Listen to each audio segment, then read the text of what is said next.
প্রচণ্ড জোরে ঢাক বাজছে। সামনে সাজানো চিতা, চিতার ওপর উপবিষ্টা একটি সদ্য যৌবনপ্রাপ্ত মেয়ে। চোখের দৃষ্টি বিহ্বল, ভীত, সন্ত্রস্ত। কোলে নিয়ে আছে একটি অশীতিপর বৃদ্ধর লোল চর্মাবৃত মৃতদেহ। সুশ্রী মেয়েটি ডাগর ডাগর চোখ নিয়ে তাকিয়ে দেখছে চারিদিকে। সকলে জয়ধ্বনি করছে প্রবলভাবে। কি তাদের উল্লাস, কি তাদের উচ্ছ্বাস! মেয়েটি দেখছে সকলকে, এদের সাথেই এতদিন সে ঘর করেছে। এরা কেউ তার পরিবারের লোক, কেউ বা সমাজের উচ্চ শ্রেণীর ব্রাহ্মণ সম্প্রদায়। দে দে দে, আগুন লাগিয়ে দে, আগুন লাগিয়ে দে। মা আমাদের সহমরণে চলেছে রে, মা আমাদের সহমরণে চলেছে। ওরে ওরে, তোরা জয়ধ্বনি দে, জয়ধ্বনি দে, মা আমাদের সহমরণে চলেছে।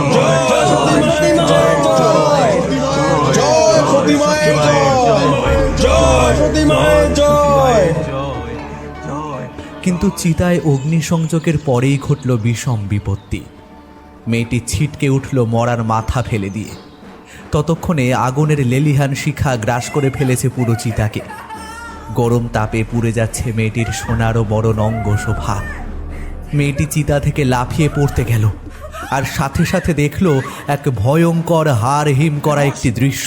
চুপ করে বস, তোর সাথে, তোর স্বামীর সাথে তোকেও মরতে হবে, তোকেও মরতে হবে। এতক্ষণ যারা তাঁর নামে জয়ধ্বনি করছিল, তারাই লাঠি তরোয়াল হাতে তেড়ে এলো।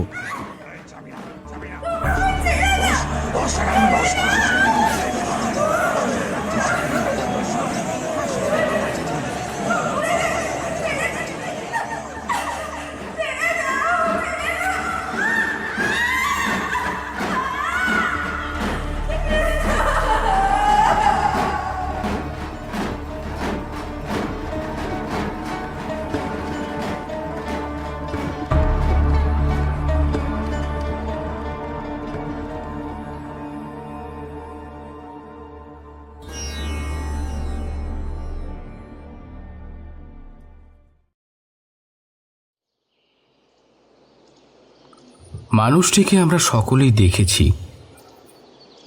আপাত দৃষ্টিতে তেমন কোনো আহামরি দেখতে নয়, অত্যন্ত সাধারণ, নিতান্ত ছাপোষা ধরনের মানুষ। কিন্তু যে জিনিসটি তাকে আর 5 জন মানুষের থেকে আলাদা করেছে, সেটা হলো তার দুটি চোখ। হ্যাঁ, চোখ। লোকটির বয়স প্রায় 50 ছুঁই ছুঁই, কিন্তু বয়সের ভারে লোকটি যত না নুজ্জ হয়ে পড়েছেন, তার থেকেও যেন কোনো তীব্র মনোবেদনা তাকে কুড়ে কুড়ে খেয়ে বৃদ্ধকে আরও জরাগ্রস্ত করে তুলেছে। যখনই নদীর ধারে যাই, তখনই দেখতে পাই লোকটি একটি বিশেষ জায়গায় বসে উদাস দৃষ্টিতে নদীর অপর পারে তাকিয়ে আছেন। ওই দিকে রয়েছে গ্রামের একমাত্র শ্মশান। সতীদাহ বর্তমানে আইনত দণ্ডনীয় অপরাধ, কিন্তু কিছু জায়গায় এখনো মেয়েদের সতীরূপে দাহ করা হয়। মৃত স্বামীর সাথে এক চিতায় একটি সদ্য বিধবা মেয়েকে বাধ্য করা হয় সহমরণে যেতে। এতে সমাজে সেই মেয়েটির নাকি ধন্য ধন্য করে পূজা করা হয়। কেউ বা স্বইচ্ছায় বসত চিতায়, কাউকে বা জোর করে বসানো হতো। কিন্তু সেই মহান হওয়ার চিন্তাজাল ছিন্ন হয়ে যেত যখন আগুনের লেলিহান শিখা মেয়েটির জীবন্ত শরীরকে স্পর্শ করত। সে তখন তীব্র যন্ত্রণায় চিৎকার করত বা পালানোর চেষ্টা করত। সাথে সাথেই অপর দিকে একদল পিশাচরূপী নরপশু অবিরাম আঘাত করতে থাকত মেয়েটির ওপর, লাঠি, সরকি,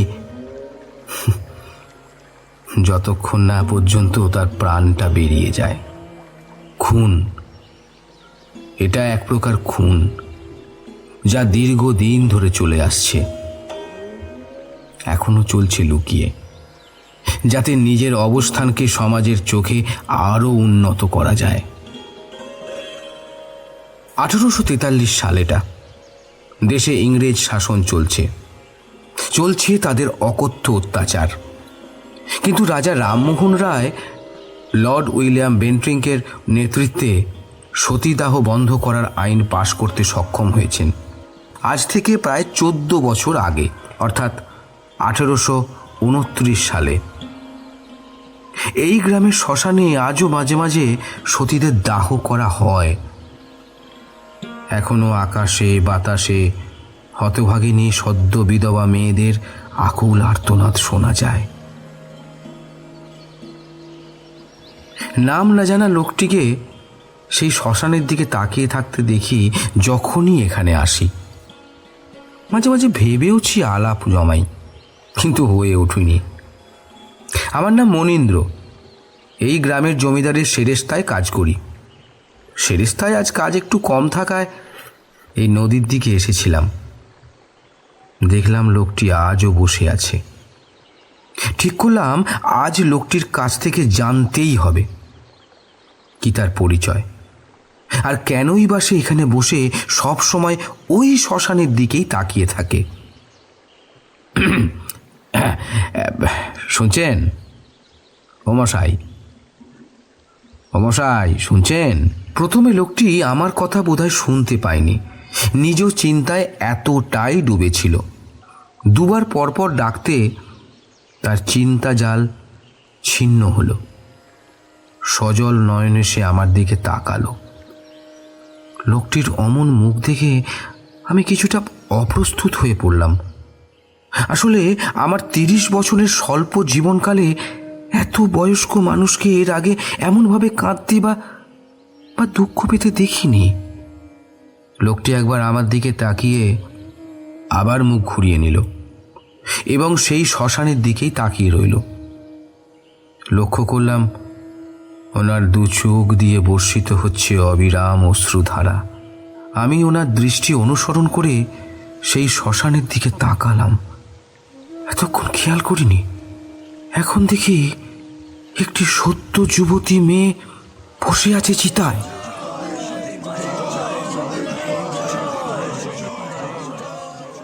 সতীদাহ আবার আবার এক অসহায় মেয়েকে জোর করে খুন করার উদ্যোগ করছে ওই পাষণ্ড ব্রাহ্মণের দল। আমার তরুণ আধুনিক মন গর্জে উঠল, কিন্তু কুলীন ব্রাহ্মণের ছেলে। যতই আধুনিক হই না কেন, মনের জোর যে বড়ই সামান্য। তাই নিষ্ফল রাগে গজরাতে গজরাতে তাকিয়ে রইলাম সদ্য বিধবা মেয়েটির দিকে।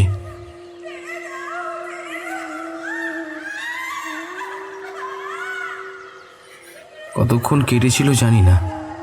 মেয়েটির আর্তনাদ শুনতে শুনতে আমার বাহ্যিক সময় জ্ঞান হারিয়ে গিয়েছিল যেন। সম্বিত ফিরল অজানা মানুষটির একটি ছোঁয়ায়। লোকটি কাঁধে হাত রেখে বলল, জানেন, আমারও প্রথম প্রথম মনে হতো ওই পাষণ্ড ব্রাহ্মণের দলকে একসাথে আগুনে পুড়িয়ে মারি, তবে তখন জ্বালাটা বুঝতে পারবে যা ওরা যুগ যুগ ধরে দিয়ে আসছে ওই অসহায় মেয়েগুলোকে। কিন্তু কিন্তু পারিনি কারণ কারণ আমি ভীত, আমি কাপুরুষ। আপনার নাম কি? আর আপনি এখানে কেনই বা বসে থাকেন সব সময়? কোনো বিশেষ কারণ আছে কি? বিশেষ কারণ? হ্যাঁ, বিশেষ কারণ আছে বই কি। আমি এখানে বসে নিজেকে শাস্তি, প্রতিশ্রুতি ভঙ্গের শাস্তি, কথা দিয়ে কথা না রাখার শাস্তি। একটি মেয়ে যে তার নিজের কথা রাখতে আমার কাছে চলে এসেছিল, তাকে যত্ন করে সামলে রাখতে না পারার শাস্তি দিয়ে চলেছি নিজেকে। জানেন, প্রতি রাত্রে ওর ভীষণ মুখটা আমাকে ভয় দেখায়, প্রচন্ড ভয়। কেন কেন কেন আমি সেদিন ওই কাজটা করলাম? কেন?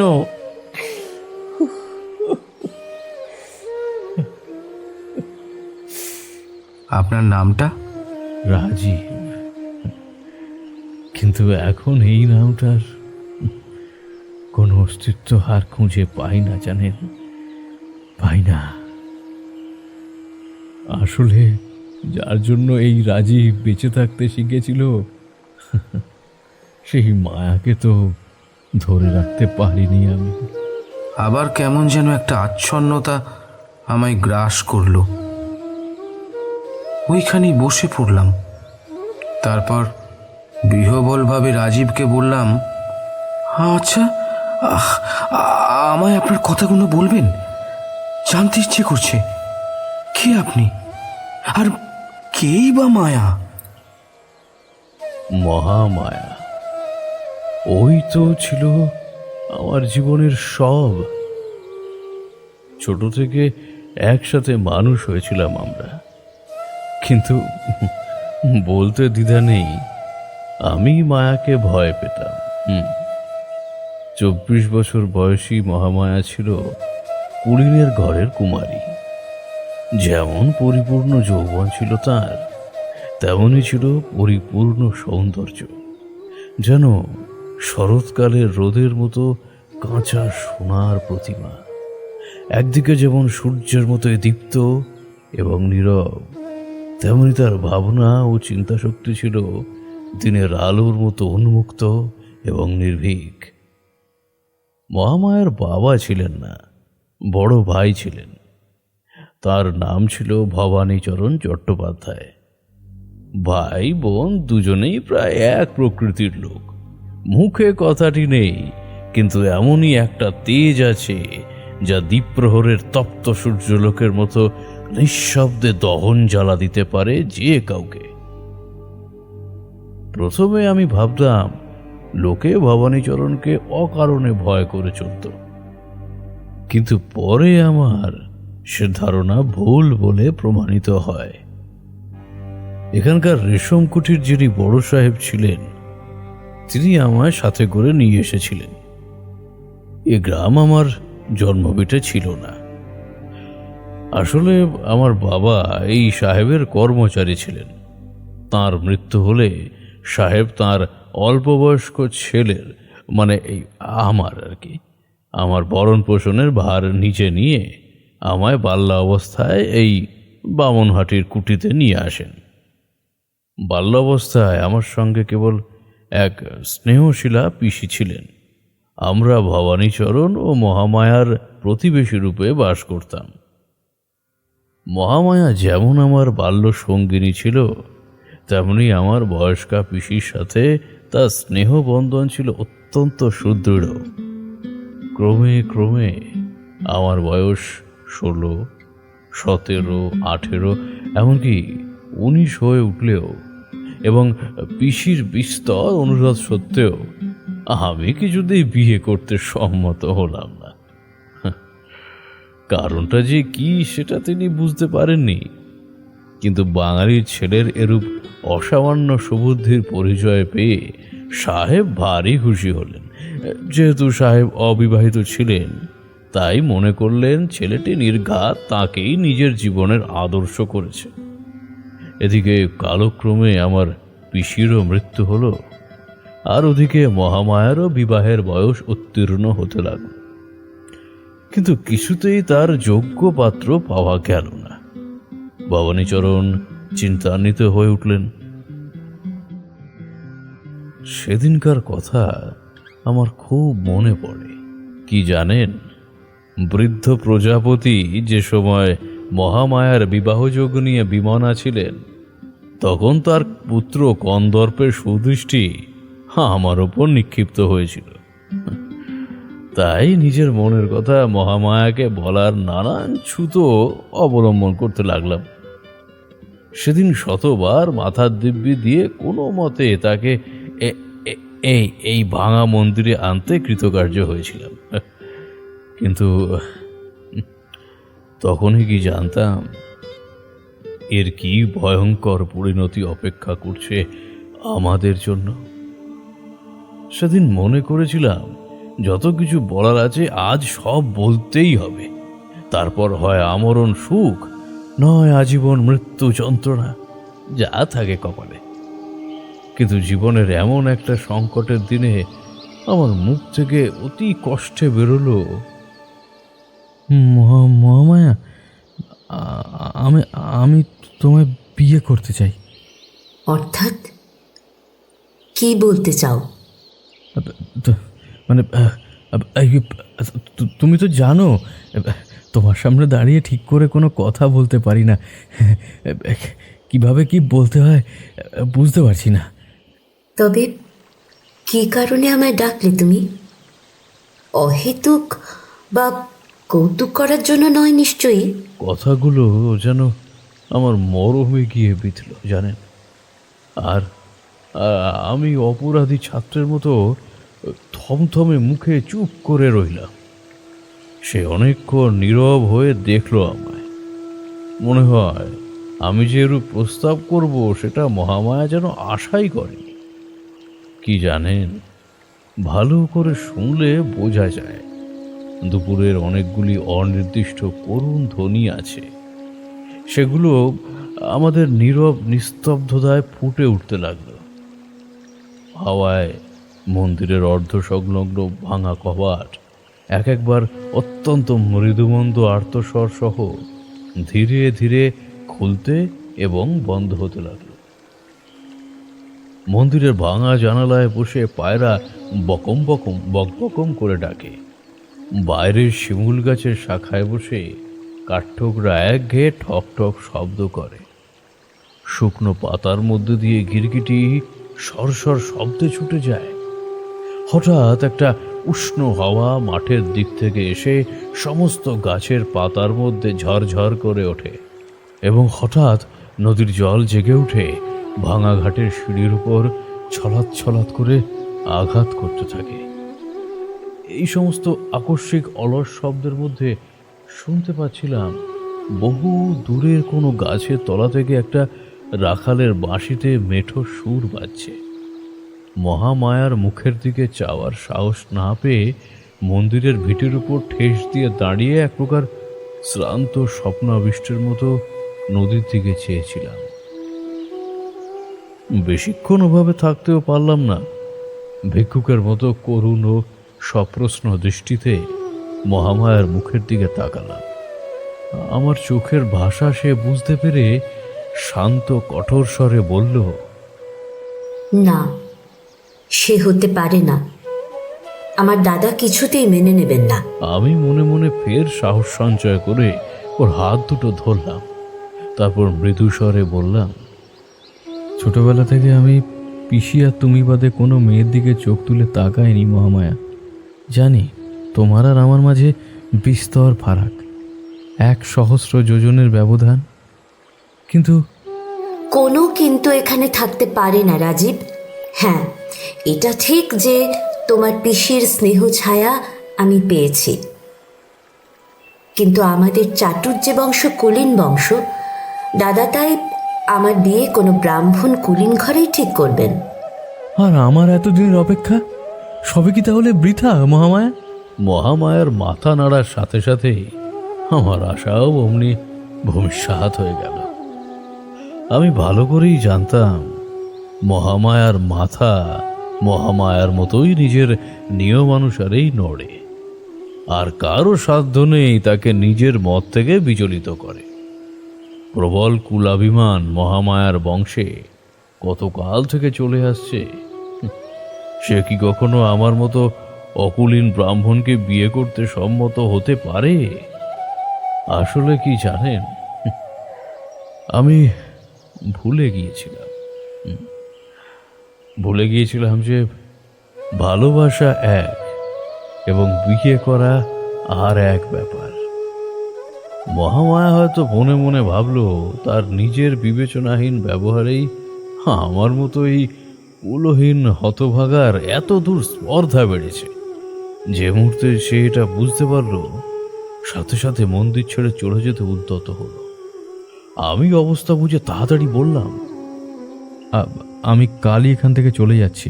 আমি ভেবেছিলাম কথাটা শুনে মহামায়া তেমন কিছু গুরুত্ব দেবে না, কারণ এতক্ষণ ধরে তার যে মনোভাব দেখলাম সেটাই বুঝেছি আমি এখানে থাকি বা না থাকি তাতে কিছু আসে যাবে না মহামায়ার। কিন্তু দেখলাম সহসা সে যেতে উদ্যত হয়েও থেমে গেল। তারপর শান্তভাবে জিজ্ঞাসা করল, কেন? আমার সাহেব এখান থেকে সোনারপুরের কুঠিতে বদলি হচ্ছেন এবং সঙ্গে করে আমাকেও নিয়ে যাচ্ছেন। আচ্ছা। নারী চরিত্র বড়ই বিচিত্র, বুঝলেন? যে স্ত্রীলোক কুলমর্যাদার জন্য আমাকে স্বামী রূপে মেনে নিতে পারল না, তারই মনের গভীরে আরও এক ভয়ঙ্কর ইচ্ছা পোষিত হয়, সেটা বুঝে সেদিন বেশ অবাক হয়ে গিয়েছিলাম, জানেন।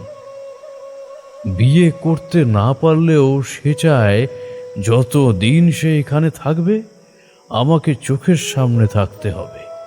ভাবুন, আমায় নজরবন্দি করে রাখতে চায় মহামায়া। না, মুখে সে কথা উচ্চারিত না হলেও মনের আয়না এই এই চোখে সে কথা স্পষ্টভাবে ফুটে উঠেছিল, সেটা হলফ করে বলতে পারি। মহামায়ার আচ্ছায় যে গভীর বিষাদ লুকিয়েছিল সেটা তার দীর্ঘশ্বাস ফেলা দেখেই আমি বুঝে গেছিলাম। অনেকক্ষণ চুপ থাকার পরে মহামায়া যেতে উদ্যত হতেই আমি চমকে উঠে লক্ষ্য করলাম ভবানীচরণ চাটুর্যে মন্দিরের ভাঙা দরজায় এসে দাঁড়িয়েছেন। মুখে কিছু না বললেও চোখ দিয়ে আমায় যে ভৎসনা করছেন সেটা বুঝতে পারলাম। আমি মাথা নিচু করে চলে যেতে উদ্যত হতেই মহামায়া সবলে আমার হাত চেপে ধরল। তারপর ওর স্বভাবসিদ্ধ গম্ভীর ও শান্ত স্বরে বলল, রাজীব, তুমি অপেক্ষা করো, আমি কিন্তু তোমার ঘরেই যাব। কথাটা ভেবে বললে তো তুমি? আপনি খুব ভালো করেই জানেন আমি যে কথা বলি তা ভেবে চিন্তেই বলি। এবং সে কথা তুমি কি করে রক্ষা করবে? তুমি যে আমার শাসনাধীনে বাস করো, সেটা কি বিস্তৃত হয়েছ? হ্যাঁ, আপনি আপনার কর্তব্য পালন করুন, আমার কর্তব্য আমি কিভাবে সম্পূর্ণ করব সেটা তো আমার ভাবনা। কথাটা বলে আর এক মুহূর্ত দাঁড়ালো না মহামায়া। ভবানীচরণ একবার ক্রুদ্ধ দৃষ্টিতে আমাকে দেখে ওকে অনুসরণ করল, আর আমি হতবুদ্ধি হয়ে দাঁড়িয়েছিলাম। এইরকম একটা কথায় আমি উৎফুল্ল হব না বিমর্ষ হব বুঝতেই পারলাম না, জানে। কেবল মনে হলো আমার জন্য ফাঁসির আদেশ হয়েছে।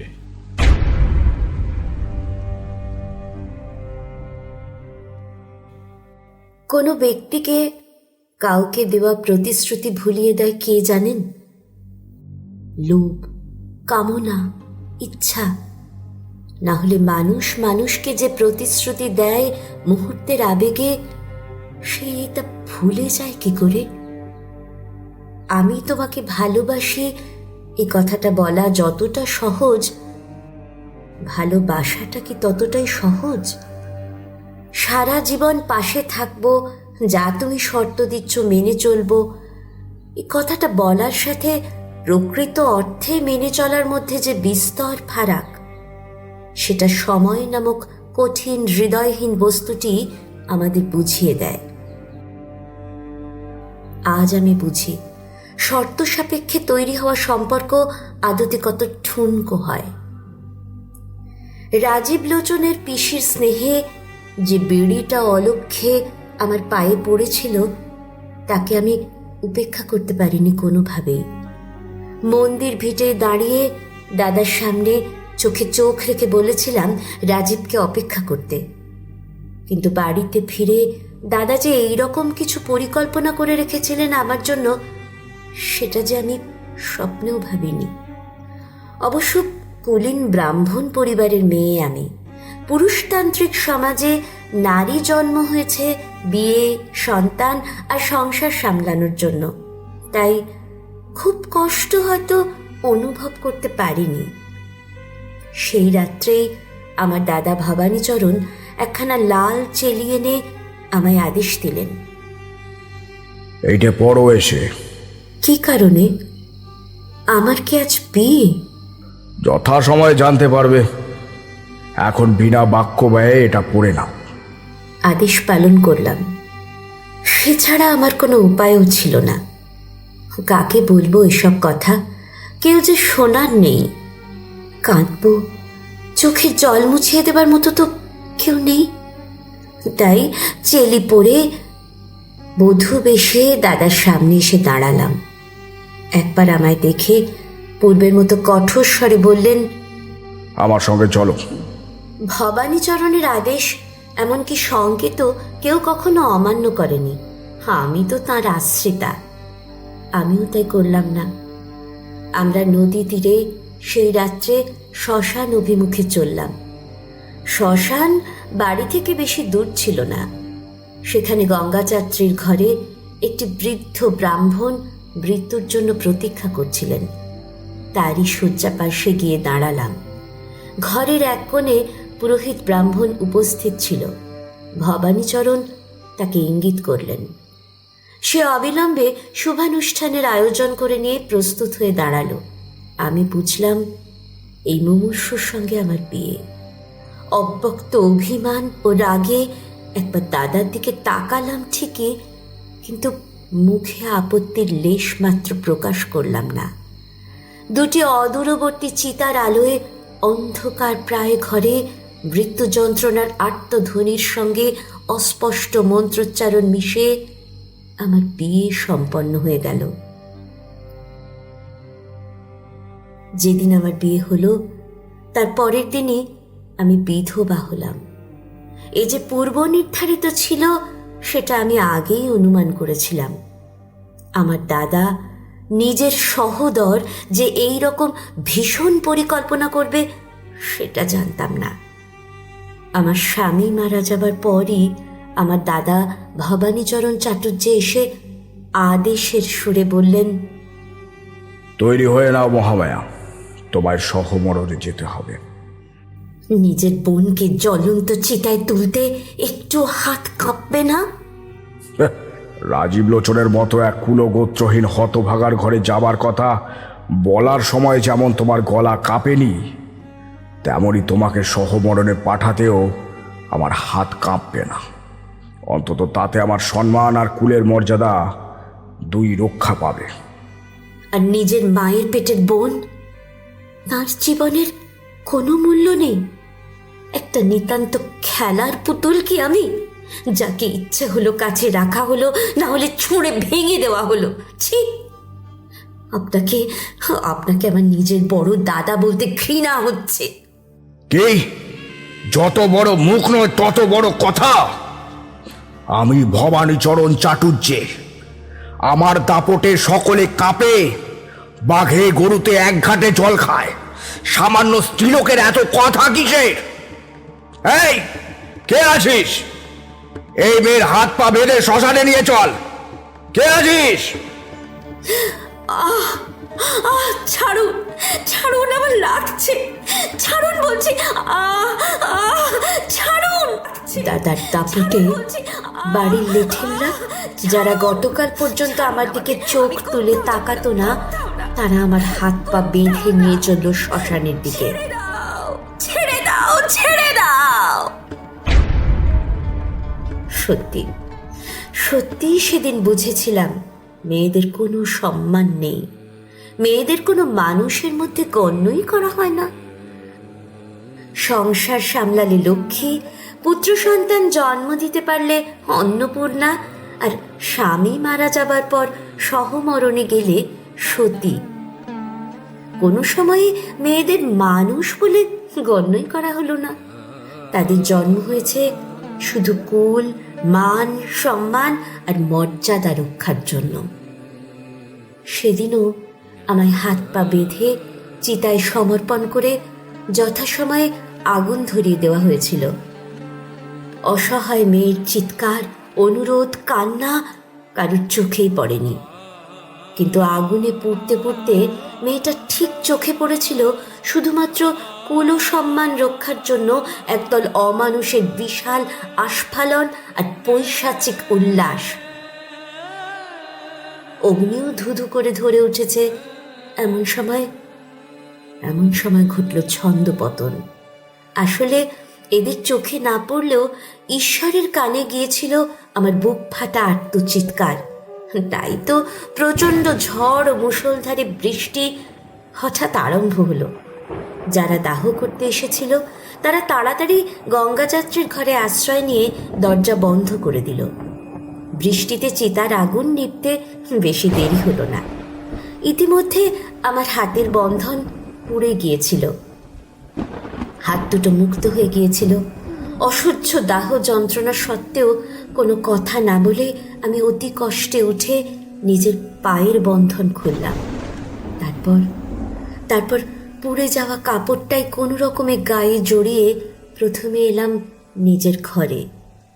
একই রাত, তার উপর ঝড় বাদলে আমায় কেউ লক্ষ্য করল না।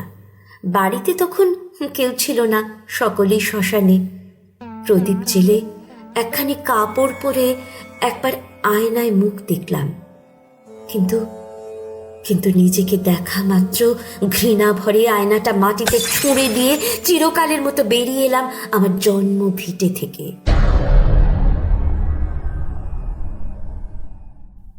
মহামায়ার বিয়ের খবর শুনে আমি যত না উদ্ভ্রান্ত হয়ে উঠেছিলাম, ওর বৈধব্যের কথা শুনে কেমন যেন অজানা ভালো লাগায় মনটা ভরে উঠেছিল।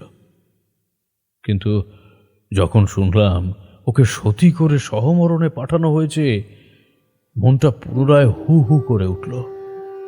ওকে যে আমি কতটা ভালোবাসতাম সেটা কাউকে বোঝাতে পারিনি নিজের কষ্টটা লুকাতে। মহামায়া আমায় বলে গিয়েছিল অপেক্ষা করতে, তাই আমি ছুটি নিয়ে রয়ে গিয়েছিলাম। আপাতত 1 মাসের ছুটি নিলেও কাজ না মিটলে পরে 2 মাস 3 মাস, এমনকি সাহেবের কাজ ছাড়তেও পিছু পা হব না। চাকরি যায় যাক, কিন্তু ওর জন্য অপেক্ষা আমায় করতেই হবে। সেদিনটা আমার স্পষ্ট মনে আছে। বাইরে তখন প্রচণ্ড ঝড় বা মুষলধার বৃষ্টি পড়লেও আমার মনের মধ্যে যে ঝড় উঠেছে তার অবস্থা আরও সঙ্গী। ধৈর্য তখন খাদের কিনারা এসে দাঁড়িয়েছে। মনে মনে ঠিক করেই নিয়েছি এ জীবন আর রাখবো না, আত্মহত্যাই শ্রেয়। কিন্তু হঠাৎ সদর দরজা খুলে গেল সশব্দে। অবাক বিস্ময়ে বিমূঢ় হয়ে দেখলাম আপাদ মস্তক সিক্ত বসনে আমার দরজায় এসে দাঁড়িয়েছে মহামায়া। উচ্ছ্বসিত স্বরে জিজ্ঞাসা করলাম, মহামায়া, তুমি চিতা থেকে উঠে এসেছো আমার জন্য? হ্যাঁ, আমি তোমায় প্রতিশ্রুতি দিয়েছিলাম যে আমি তোমার ঘরে নিয়ে আসব। সেই অঙ্গীকার পালন করতে এসেছি আমি। সত্যি? আমি তো নিজের চোখ কানকেও বিশ্বাস করতে পারছি না। এসো একবার কাছে। না না, রাজীব কাছে আসবে না। কাছে কাছে আসবো না কেন মহামায়া? আমি তোমার কাছে এসেছি ঠিকই, কিন্তু রাজীব, আমি ঠিক সে আমি যে নেই।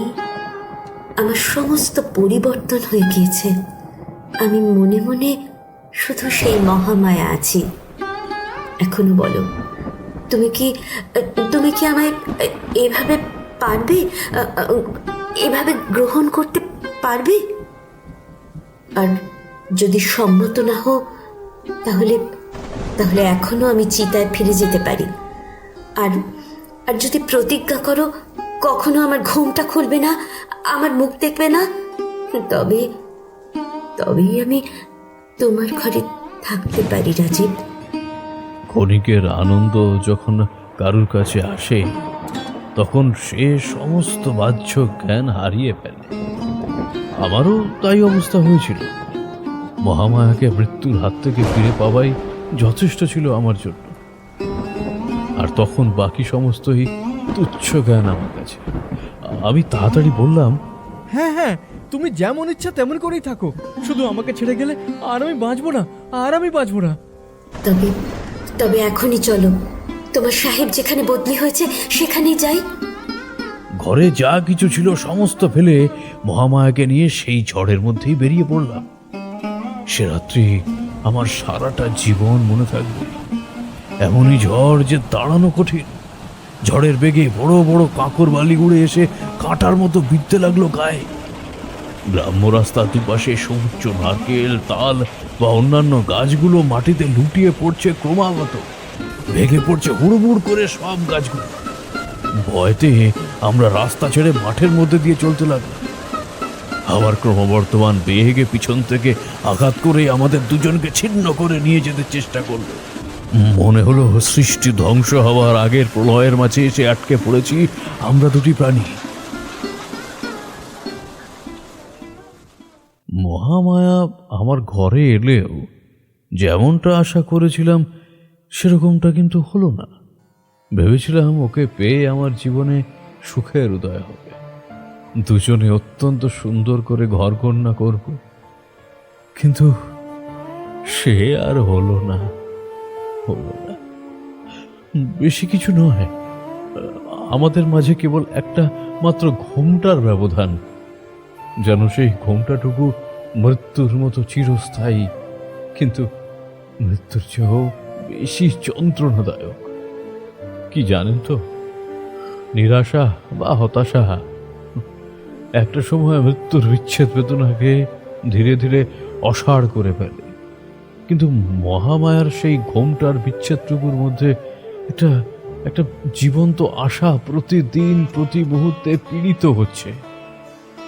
মহামায়ার মধ্যে চিরকালই একটা নিস্তব্ধ নীরব ভাব ছিল। বর্তমানে এই ঘোমটার ভিতরকার নিস্তব্ধতাকে দ্বিগুণ এবং আরো দুঃসহ করে তুলেছিল আমার কাছে। অথচ সে কথা মহামায়াকে বলার মতো মনের শক্তি বা সাহস কোনটাই আমি সংগ্রহ করে উঠতে পারছিলাম না। সে যেন একটা মৃত্যুর মধ্যে নিজেকে আবৃত করে দিন যাপন করছে, যে জীবনে কোনো রং নেই, উচ্ছ্বাস নেই, প্রেম নেই, কেবল আছে মহা শ্মশানে চিতার ন্যায় সাদা প্রজ্বলিত ও অনির্বচনীয় একটা ঘোমটা। এই নিস্তব্ধ মৃত্যু আমার জীবনকে আচ্ছন্ন করে প্রতিদিন যেন বিশীর্ণ করে তুলতে লাগল। আমি আগে যে মহামায়াকে চিনতাম বা জানতাম তাকেও হারালাম, এবং আমার মনে আর শৈশব যে সুন্দর স্মৃতি সদা উজ্জ্বল হয়েছিল, এবং মহামায়াকে আবার ফিরে পেয়ে সেই সুখ স্মৃতি যে নিজের সংসারে প্রতিষ্ঠিত করে রাখার বাসনা মনে মনে পোষণ করে রেখেছিলাম, এই ঘোমটাচ্ছন্ন মূর্তি চিরদিন পাশে থেকে নীরবে সে ইচ্ছাতেও বাধা দিতে লাগলো। হৃদয়ে একটা মায়াগণ্ডির বাইরে অপেক্ষা করে চলেছি প্রতিদিন, প্রতিনিয়ত অজানা এক রহস্য ভেদ করার জন্য, জানেন। কিন্তু মনুষ্য হৃদয় আর কতদিন ধরে এই বিড়ম্বনা সহ্য করতে পারে না? সেদিন ছিল এক বর্ষণমুখর সন্ধ্যা। বৃষ্টির পর শুক্ল দশমীর রাত্রে প্রথম মেঘ কেটে গিয়ে চাঁদ দেখা দিল। নিস্পন্দ বৃষ্টি স্নাত জ্যোৎস্না রাত্রি সুপ্ত পৃথিবীর শিয়রে জেগে বসে রইল। হঠাৎ করে ঘুমটা ভেঙে গেল আমার। দেখলাম অন্ধকার ঘরে প্রবেশ করছে জ্যোৎস্নালোক। কি সুন্দর, কি অনিন্দ্য সুন্দর সেই আলো! গ্রীষ্মতপ্ত বন থেকে অজানা একটা গন্ধ এবং ঝিঝির শ্রান্ত রব ঘরে এসে প্রবেশ করছিল। অন্ধকার গাছগুলোর প্রান্ত শান্ত সরোবরে জলের মধ্যে প্রতিফলিত হয়ে এক উজ্জ্বল রূপোর পাতের মতো ঝকঝক করছে। মানুষ এই সময় কেবল পরিবেশের সুন্দর শোভাই উপভোগ করে, অন্য কিছু তার মনে দাগ কাটতে পারে না। কিন্তু আমার মনে হলো আজ যেন সমস্ত বাধা নিষেধ ভেঙে গেছে, এবং এই অকল্পনীয় জ্যোৎস্নালোক কেবল সুন্দরী মহামায়ার সাথেই উপভোগ করা যায়। আজ আমার পাশে যদি ও না থাকে তাহলে মিছে এই সংসার, মিছে আর সবকিছু মিছে। আমার সমস্ত সত্তা মহামায়ার দিকে উন্মাদ গতিতে ছুটে চলল। বাহ্য জ্ঞান লুপ্ত হয়ে ধীরে ধীরে আমি মহামায়ার শোবার ঘরের দরজা খুলে প্রবেশ করলাম। দেখলাম মহামায়া তখন ঘুমোচ্ছিল। কাছে গিয়ে মাথা নিচু করে দেখলাম মহামায়ার মুখের উপর জ্যোৎস্না এসে পড়েছে। কিন্তু কিন্তু হায়, এ কি, এ কি দেখছি আমি? এ তো আমার পূর্ব পরিচিত সুন্দরী মহামায়ার রূপ নয়। চমকে উঠলাম দেখলাম চিতার আগুন তার মুখের বাঁদিকের অংশ সম্পূর্ণ পুড়িয়ে তার সর্বগ্রাসী উগ্র নিষ্ঠুর ক্ষুধার চিহ্ন এঁকে দিয়ে গেছে। উফ, উফ, আহ!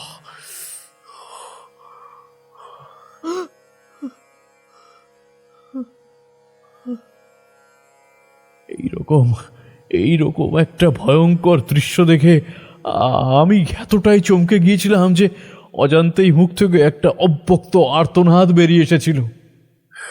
মহামায়ার ঘুম বরাবরই পাতলা ছিল। শব্দ শুনে জেগে সামনে ভীত সন্ত্রস্ত অবস্থায় আমায় দাঁড়িয়ে থাকতে দেখল। সাথে সাথে ঘুমটা টেনে নিয়ে শয্যা থেকে উঠে দাঁড়ালো। বুঝলাম ক্ষণিকের আবেগে আমি এক নিদারুণ ভুল করে বসে আছি। কেন আমার সামনে মহামায়া মাথায় ঘোমটা দিয়ে রাখতো এতক্ষণে পরিষ্কার অনুধাবন করতে পারছি। সে সময় নারীর সামনে পুরুষদের মাথা নত করার রেওয়াজ তো ছিলই না, আর করলে কি মারাত্মক সম্মানহানি হতো সে আমি জানতাম। কিন্তু মহামায়াকে আমি চিরকালই সমীহ করে এসেছি, তাই ও দাঁড়াতেই বুঝলাম বজ্র উদ্যত হয়ে আঘাত করতে চলেছে। সাথে সাথে মহামায়ার পা ধরে বলে উঠলাম, মহামায়া, মহামায়া দয়া করো, আমাকে দয়া করো মহামায়া, দয়া করো, দয়া করো, দয়া করো মহামায়া, দয়া করো, দয়া করো। তোমরা পুরুষরা জীবনে নিজেদের প্রতিশ্রুতি রক্ষা করতে পারো না, তাই না? ছি! না না না, যেও না, আমার ছেড়ে যেও না। তুমি তুমি না থাকলে আমি মরে যাব। হ্যাঁ, তুমি না থাকলে আমি সত্যিই মরে যাব। সারা জীবন আমার জীবন্ত লাশ হয়ে থাকতে হবে মহামায়া। মহামায়া দয়া করে আমাকে ছেড়ে যেও না, আমাকে ছেড়ে যেও না। সেটা প্রতিশ্রুতি ভাঙার আগেই ভাবা উচিত ছিল। কেন আমি ঘোমটা টেনে রাখতাম সেটা যদি নাই জানতে কি ক্ষতি হতো রাজীব? সর্বগ্রাসী আগুনে যাকে ফেলে দেওয়া হয়েছিল সেই আগুন একটু হলেও তো নিজের চিহ্ন রেখে যাবে। তাও আমি তোমার কাছে এসেছিলাম যেহেতু আমি তোমার কাছে অঙ্গীকার করেছিলাম, প্রতিশ্রুতি দিয়েছিলাম। কিন্তু কিন্তু তুমি না না না না, মহামায়া যেও না, যেও না মহামায়া, মহামায়া যেও না, আমাকে ক্ষমা করে দাও, ক্ষমা করে দাও, আমাকে ক্ষমা করে দাও মহামায়া, আমাকে ছেড়ে যেও না, যেও না, যেও না, যেও না মহামায়া।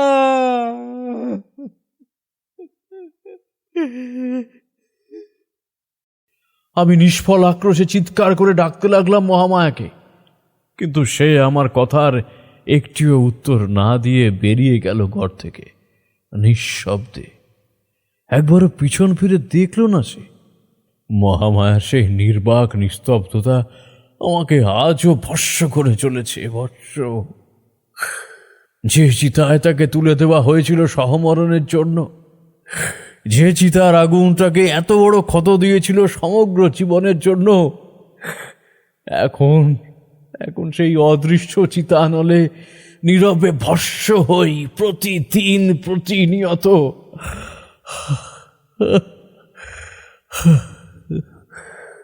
আর কোনো দিন মহামায়াকে খুঁজে না পেলেও রাত্রি অন্ধকারে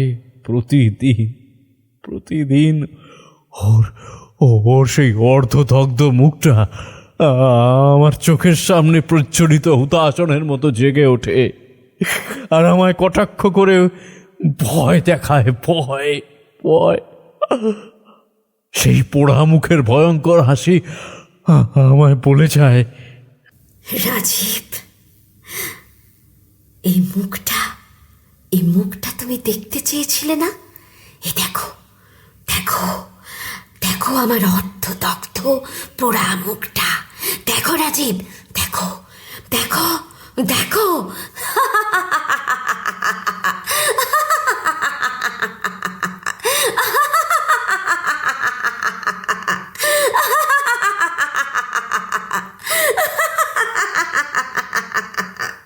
তুমি তুমি তুমি চলে যাও, চলে যাও। না না না না না না না না, আমি দেখবো না, আমি দেখবো না। সরে যাও, সরে যাও, ঘোমটাটা ডেকে নাও, ডেকে নাও। আমি দেখতে পাচ্ছি না, আমি দেখতে পাচ্ছি না, পাচ্ছি না। তুমি তুমি আমাকে ক্ষমা করে দাও, আমি আর সহ্য করতে পারছি না। তুমি আমাকে ক্ষমা করে দাও, আমায় ক্ষমা করে দাও, আমায় ক্ষমা করে দাও। আমি দেখতে পাচ্ছি না, আমি দেখতে পাচ্ছি না। আমায় ক্ষমা করে দাও, ক্ষমা করে দাও, ক্ষমা করে দাও, আমায় ক্ষমা করে দাও, আমায় ক্ষমা করে দাও, আমায় ক্ষমা করে দাও, আমায় ক্ষমা করে দাও মহামায়া। সরে যাও, সরে যাও, সরে যাও এখান থেকে, আমি সহ্য করতে পারছি না। আমায় ক্ষমা, আমায় ক্ষমা করে দাও, আমায় ক্ষমা করে দাও, ক্ষমা করে দাও, ক্ষমা করে দাও মহামায়া, ক্ষমা করে দাও।